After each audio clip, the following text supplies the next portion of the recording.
How do you explain giving away a solid defenseman and a second-round pick for absolutely nothing, and then watching him get flipped for a first-rounder 9 months later? The sheer absurdity of what Steve Yzerman did with Jake Walman has haunted Detroit Red Wings fans for over a year now, and frankly, it should. This isn't just a bad trade. This is the kind of front office catastrophe that makes you question everything you thought you knew about one of hockey's most respected general managers. Picture this nightmare scenario. You're running one of the NHL's most storied franchises, you have a perfectly serviceable defenseman on your roster, and instead of getting value for him, you literally pay another team to take him off your hands. Then, like salt in an already gaping wound, you watch that same player get traded again less than a year later for assets that make your original deal look like highway robbery in reverse. That's exactly what happened with Jake Walman. And the hockey world is still trying to wrap its collective head around what might be the most inexplicable transaction in recent NHL memory. Let's set the scene for this disaster. June 25th, 2024, a date that will live in infamy for Red Wings faithful. Steve Yzerman, the legendary former captain turned general manager, decides to ship Jake Walman and a second-round pick, the 53rd overall selection, no less, to the San Jose Sharks. The return? Future considerations. Not even present considerations, future ones. For those keeping score at home, that's essentially the NHL equivalent of paying someone to take your furniture when you move. Except in this case, the furniture was a 28-year-old defenseman who had just put up respectable numbers and showed he belonged in the league. Fast forward to March 6th, 2025, and the plot thickens like a mystery novel written by someone with a cruel sense of humor. The Edmonton Oilers, recognizing a good thing when they see it, acquire Walman from San Jose for Carl Berglund and a conditional 2026 first-round pick. Suddenly, a player Detroit couldn't give away fast enough becomes valuable enough to command legitimate assets. The optics are brutal.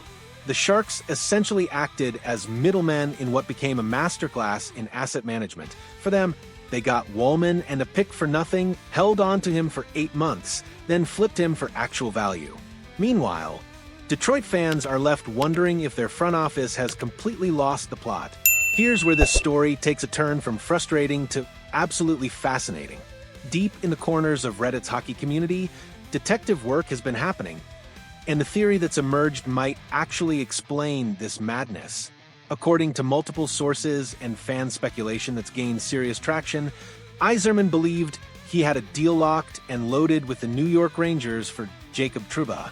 The theory goes that Yzerman needed to clear cap space quickly to accommodate Trouba's hefty contract, so he made the Walman deal as a precursor to landing the Rangers' captain. But then disaster struck. Trouba, exercising his no-trade clause like a sledgehammer to Yzerman's carefully laid plans, blocked the move to Detroit. Suddenly, Yzerman found himself in the worst possible position. He'd already moved Walman to clear space for a player who wasn't coming, leaving the Red Wings with neither the defenseman they had nor the one they wanted.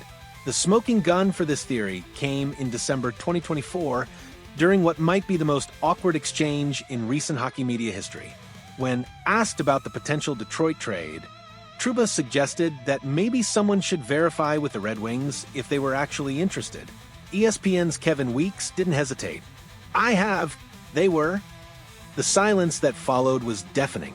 You could practically hear Trouba's agent frantically texting damage control messages in the background. But wait, there's more to this mystery than just a failed trade. Some insiders and fans have pointed to potential locker room issues that might have pushed Yzerman to move Walman with unprecedented urgency. Captain Dylan Larkin and other teammates made some cryptic comments around the time of the trade that, in hindsight, suggest there might have been more going on behind the scenes than anyone realized. Were there commitment issues?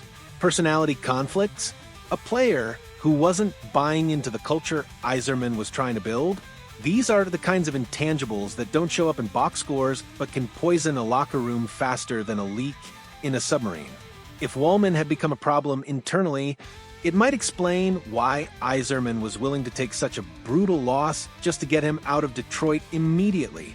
The ripple effects of this trade continue to haunt the Red Wings' rebuild efforts. That second-round pick they threw in, that could have been a future contributor to their system. The cap space they cleared, wasted when the Trouba deal fell through. The message it sent to other players and agents around the league? That Detroit was desperate enough to make irrational moves. Meanwhile, Edmonton gets to reap the benefits of Yzerman's miscalculation.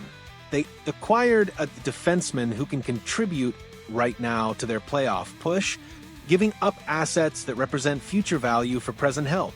It's exactly the kind of move a contending team should make, and they got to do it, because Detroit had already done the heavy lifting of getting Walman away from San Jose.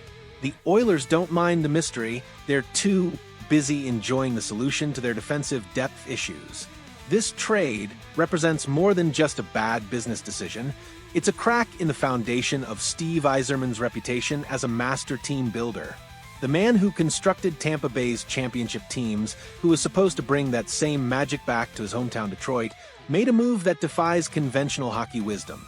Yzerman's refusal to explain the trade publicly only adds fuel to the speculation fire.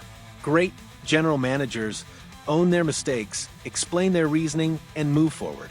The silence suggests either embarrassment about the failed Trouba pursuit or acknowledgement that there's no way to spin this positively. For a rebuild that's already taken longer than most fans hoped, moves like this represent precious time and resources wasted. Every asset matters when you're trying to climb back to relevance, and giving away assets for nothing is the kind of luxury only successful teams can afford. The Jake Walman trade saga serves as a brutal reminder that even the most respected hockey minds can make catastrophic errors in judgment. Whether it was poor planning for the Trouba pursuit, misreading locker room dynamics, or simply a moment of panic, this move will be remembered as one of the low points of Yzerman's tenure in Detroit. For Red Wings fans who've endured years of rebuilding with the promise that better days are ahead, this trade represents everything that's been frustrating about the process. It's not just that the team isn't winning, it's that they're actively making decisions that make winning harder. The hockey world is watching, and they're not impressed. When your trade becomes a punchline that other teams benefit from, you've crossed a line from rebuilding struggles into front office incompetence territory. So, Red Wings fans, here's the million-dollar question. Do you buy the Trouba theory, or do you think there's an even deeper mystery we haven't uncovered yet? Let me know in the comments what you think really happened with this trade disaster, and hit that like button if you want to see more investigations into the NHL's most baffling front office decisions. Sometimes the truth is stranger than fiction, and in hockey, the truth can be downright painful.